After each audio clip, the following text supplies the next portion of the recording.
दोस्तों, आज की जो वीडियो है इसमें मैं ये बताऊंगा कि आप बोलते हो ना कि सामान्य तौर पर मेरी बात गलत हो, सही हो, जो भी बात है मैं अपनी बात अपने हिसाब से रखता हूँ। ठीक है दोस्तों, जो मुझे अंतर आत्मा से फील होता है, जो मुझे अंदर आत्मा से अनुभव होता है, मैं उसको आपके सामने क्या है पूरी तरह से फेस करता हूँ। ठीक है।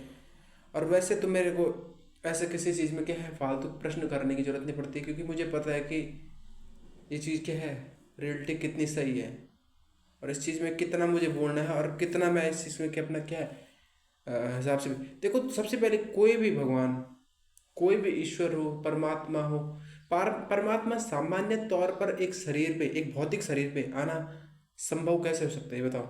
मैंने आपको बताया ना, एक आत्मा आ सकती है, बदल के यक्षिणी आ सकती है, योगिनियाँ आ सकती है, लेकिन परमात्मा कैसे आ सकता है बताओ।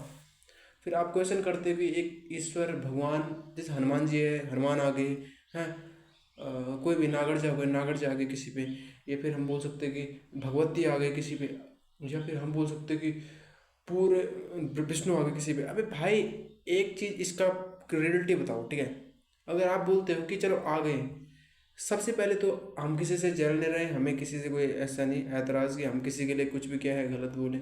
ठीक है, बस इतनी अपनी बात को रखते हैं। ये जो टीका लग रखा ना, ये केवल एक भगवती का है नाम से। ठीक है, ये रुद्राक्ष है ना, तो ये कहने का यहाँ क्या है, शिव के नाम का। ठीक है, तो एक चीज़ बताओ कि इतनी अपार शक्ति का सामान्य तौर पर एक शरीर के अंदर प्रवेश करना तुम्हें क्या संभव लगता है? अगर तुम्हें लगता है तो ठीक है भाई, मुझे तो नहीं लगता भाई, मुझे तो नहीं लगता। मुझे, हाँ, मुझे ये जरूर लगता है कि भगवान का कोई ना कोई अंश हमारे शरीर में आता होगा।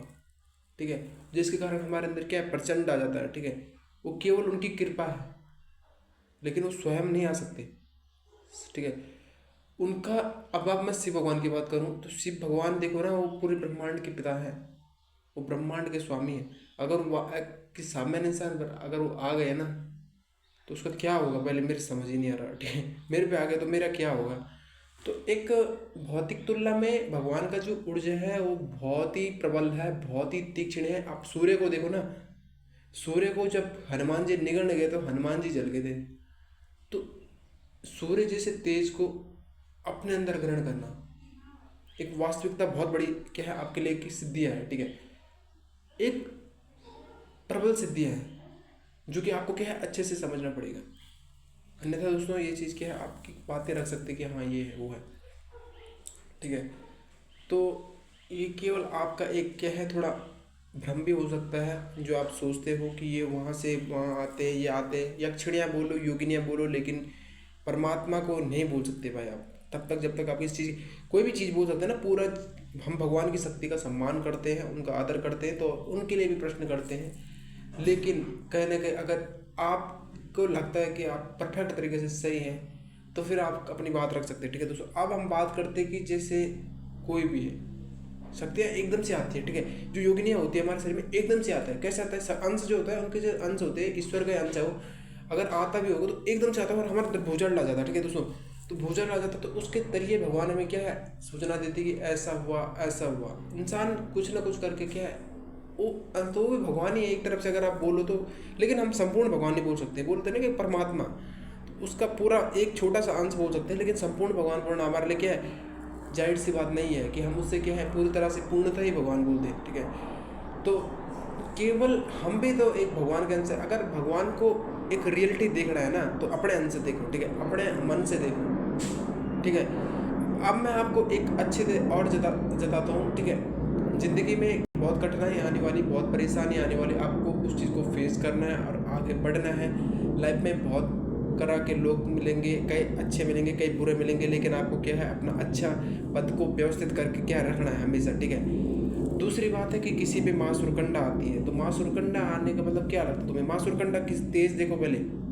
ठीक है, अब आप बोलते हैं कि उसमें माँ सुरकंडा वास्तविकता की है, एक शक्ति है, एक आदि परा शक्ति है। आदि परा शक्ति का किसी इंसान पे आना किसी संभव होता है? या फिर माँ धारी देवी, धारी देवी का किसी पे आना संभव है? चल जाएगा यार इंसान। ये केवल एक थोड़ा बहका हुआ है आपका, बहका हो कि हाँ ये आता है। ये केवल उनकी क्या है सपराम योगिनी और अंश है, ये उनकी क्या है छोटा सा अंश है माँ का, कि जो आपको क्या है प्रभावित कर रहा है, मुझे प्रभावित कर रहा है। लेकिन उनकी कृपा है मुझ पे, वो हमेशा मुझे देखते हैं, हमेशा मुझे क्या है समान तौर पर मानते हैं। नहीं तो माँ सूर्यकंडा तो यार किसी सामान्य इंसान पर आ जाए तो वो तो जल जाएगा, या फिर माँ आदि पराशक्ति किसी भी आ गई वो तो जल जाएगा। वो तो उनके अंश है। 36-51 टुकड़े शक्तिपीठ जो हुए थे, जिसमें पहला मैं आपको बताता हूँ कि जो 10 वो है बांग्लादेश में गिरे थे, 36 से 35 भारत में गिरे थे, और उसके बाद 2 क्या है आपका नेपाल में गिरे थे, और 2 पाकिस्तान में गिरे थे, और एक आपका क्या है श्रीलंका में। पूरे 51 शक्तिपीठ आपका देवी पुराण में पूरा तरह से क्या है बताया गया है। आप इस चीज़ का अगर पूर्णतः अध्ययन करोगे तो आप इस चीज़ को क्या है समझ पाओगे, और इस चीज़ में क्या है गहराई से पढ़ोगे, तब जाके आप कुछ ना कुछ क्या है ज़िंदगी में हासिल करोगे। नहीं तो यार ज़िंदगी तो ऐसे चलने वाली, ऐसे कटने वाली आपकी लाइफ, लेकिन आपको कुछ भी नहीं आने वाला, तो फिर आप क्या है केवल एक मात्र बनावटी हो, ठीक है। इस बनावट को अपने अंदर से बेहतर बनाओ, इस बनावट को हटाओ अपने अंदर से, केवल अपनी बनावट बनाओ, ठीक है। ये जो वास्तविकता है ना आपके अंदर, ये केवल आपके अंदर क्या है एक छोटी सी बात है। आपको जितना बोलते हैं ना कि इस चीज़ को हम हटाएंगे, जितना हम इस चीज़ का क्या है कवर अप करेंगे, तो इसका हमारे लिए क्या है काफ़ी फायदामंद रहेगा। आप बोलते कि यार हम फ्रेश माइंड में आ गए, खाना बना दिया, भोजन बना दिया, परोस दिया, ठीक है। अब हमने क्या करना है, जो भी है माँ अन्नपूर्णा है, तो अन्नपूर्णा को भोजन चढ़ाओ, माँ अपने पितृ देवता को भोजन चढ़ाओ, कुल देवता को भोजन चढ़ाओ, ठीक है। और आपके इष्ट देवता को भोजन चढ़ाओ, तो इष्ट देवता, कुल देवता, पितृ देवता, ठीक है, ये तीनों मेरे इष्ट क्या है, मेरे परमात्मा है। ये कुल ये भी मेरे इष्ट है, ठीक है। तो कहीं ना कहीं इस चीज़ को आप समझ सकते हो। नागरजय भगवान, नागरजय भगवान भी आपका में किसी पे आ सकता है, वो तो इष्ट है, इष्ट है, वो तो परमात्मा के बाद एक अंश है, परमात्मा वो भी एक भगवान है, तो उसका भी किसी पे आना क्या असंभव है, पूर्णतः किसी पे आना संभव है। वो पूर्ण रूप में नहीं बल्कि अपने अंश छोड़ देंगे, इस बात में अंश छोड़ देंगे, ताकि उस इंसान को क्या है हम सबको बता सकें, ठीक है। तो ये थी मेरी आज की जो कहानी, ठीक है। जय हिंद, जय भारत।